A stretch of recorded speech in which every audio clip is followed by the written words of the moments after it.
வீடியோக்குரிய ஒரு சூப்பரான promo release பண்ணியிருக்காங்க. வீடியோக்குள்ளே போகிறதுக்கு முன்னாடி நம்ம சேனலை லைக் அண்ட் சப்ஸ்கிரைப் பண்ணி சப்போர்ட் பண்ணுங்கள். ஃபஸ்ட்டு சீனில் வந்துட்டு ரேவதியும் மகேஷும் பொங்கல் வச்சுட்டு இருக்காங்களா, அந்த சீன் தான் காமிச்சிட்டு இருக்காங்க. மயில் சொல்கிறாரு, என்னப்பா அடுத்த வருஷம் தலை தீபாவளி தலை பொங்கல் மாதிரி உங்களுக்கு இந்த வருஷமே ட்ரைனிங் போல் அப்படின்னு சொல்ல, நீங்கள் வர சும்மா இருங்க பாஸ் அப்படின்னு சொல்லிட்டு மகேஷை பார்த்தாலே பயங்கர காமெடியாக இருக்குது. அவர் வந்துட்டு ரேவதி கேட்க ஒவ்வொன்றா எடுத்து கொடுத்துட்டு பொங்கல் வச்சுட்டு இருக்காங்க. அப்போ பொங்கல்லாம் வச்சுட்டு இருக்கும்போது அவங்க தங்கச்சிங்கெல்லாம் பேசிக்கிறாங்க. சரி, பொங்கல் வச்சு முடிச்சதுக்கப்புறம் ஒரே வந்துட்டு போர் அடிக்கும்ல, ஏதாவது வந்துட்டு ஃபன்னாக இருந்தால் நல்லா இருக்கும் அப்படின்னு சொல்ல, ஃபன்னாக இருக்கலாமே, நம்ம இருக்கிற இடம் எப்பவும் பண்ணு தான் அப்படின்றாரு மயில். அப்படியா, அதை நீங்கள் தான் சொல்லிக்கணும் அப்படின்னு சொல்லிட்டு அவங்க ஒய்ஃப் வந்து கலாய்ச்சிட்டு இருக்கா. அத்தடியாத்தான் நம்ம ஒரு இடத்துல ஸ்கோர் பண்ணால் போதுமே, மூக்கு வேர்த்துட்டு வந்துடுவா அப்படின்னு சொல்லிட்டு மயில் வேற சொல்ல, கார்த்தி வந்துட்டு ஏன் பாஸ் உங்களுக்கு இந்த தேவையில்லாத வேலை மிஸ்டர் மயில் அப்படின்னு சொல்லிட்டு கார்த்தி வேற கலாய்க்கிறாங்க. எப்பா இந்த குடும்பமே என்னை ரவுண்டு கட்டி அடிக்கும்பா, அது உனக்கு தெரியுமா, நான் இங்கே மாட்டிக்கிட்டேன் பங்கு அப்படின்ற மாதிரி இவங்களோட காம்போ வந்துட்டு சூப்பராக இருக்குது. அப்போ வந்துட்டு துர்கா சொல்கிறாங்க, ஏதாவது கேம் விளாட்லாமே, கேம் விளாண்டா சூப்பராக இருக்கும்ல, அந்த கேம் மூலயமா கொஞ்சம் டைம் வந்துட்டு பாஸ் ஆகும் அப்படின்னு சொல்ல, என்ன கேம் விளாட்லாம், ஆளாளுக்கு ஒவ்வொன்று சொல்லுங்கள், எந்த கேம் வந்துட்டு சூப்பராக பெட்டராக இருக்குன்னு தோணுதோ நம்ம அந்த கேமே வந்துட்டு வச்சுக்கலாம் அப்படின்னு சொன்னதும் ஒவ்வொருத்தவங்க ஒவ்வொரு கேம் சொல்கிறாங்க. அதெல்லாம் சரிப்பட்டு வர மாதிரி தெரியல.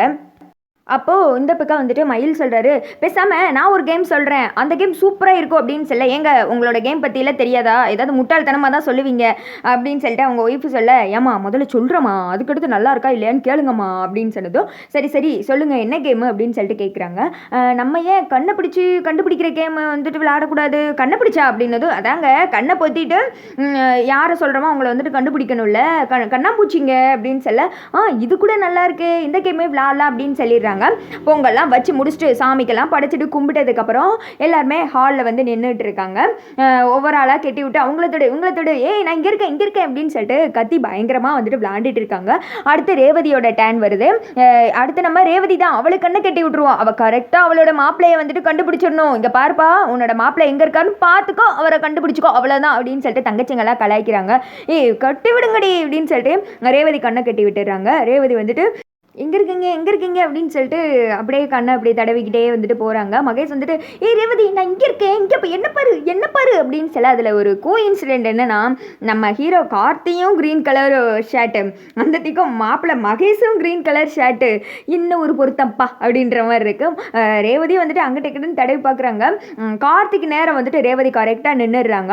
அதை பார்த்துட்டு இருந்த மகேஷ், ரேவதி நான் இந்த திக்கம் இருக்கேன், இங்கிட்டு வா நீ இங்கிட்டு வா அப்படின்னு சொல்லிட்டு கத்துறாப்புல. அப்படியே கார்த்திக்கு சைடு ஆப்போசிட்டில் மகேஷ் நிற்கிறாரு. ஆனால் ரேவதி வந்துட்டு நம்ம கார்த்தியை வந்துட்டு பிடிச்சிக்கிறாங்க.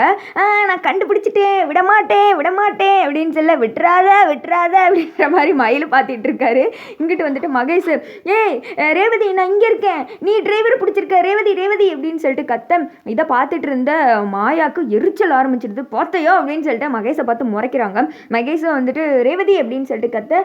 ரேவதி வந்துட்டு டக்குன்னு கண்ணை எடுத்துடுறாங்க. பார்த்தா கார்த்தியை பிடிச்சிட்டு இருக்க பார்த்ததுமே டக்குன்னு வந்துட்டு இந்த திக்கா விளைவிக்கிறாங்க. ரேவதி நீ தப்பா பிடிச்சிட்ட, உன் மாப்பிள்ள இந்த பக்கம் இருக்காரு, என்னப்பா நீ ஆளையே மாற்றி போய் பிடிச்சிருக்க அப்படின்னு சொல்லிட்டு மயில் வேற சொல்ல, கார்த்தி ரேவதி வந்துட்டு ஒருத்தங்க பார்த்துக்கிறாங்க. ரேவதி வந்துட்டு தொட்டதுமே கார்த்தி வந்துட்டு அப்படியே டக்குன்னு கையை விரிச்சிடறாரு. ஐயோ நான் இல்லை, எனக்கு இது தெரியாது அப்படின்ற மாதிரி.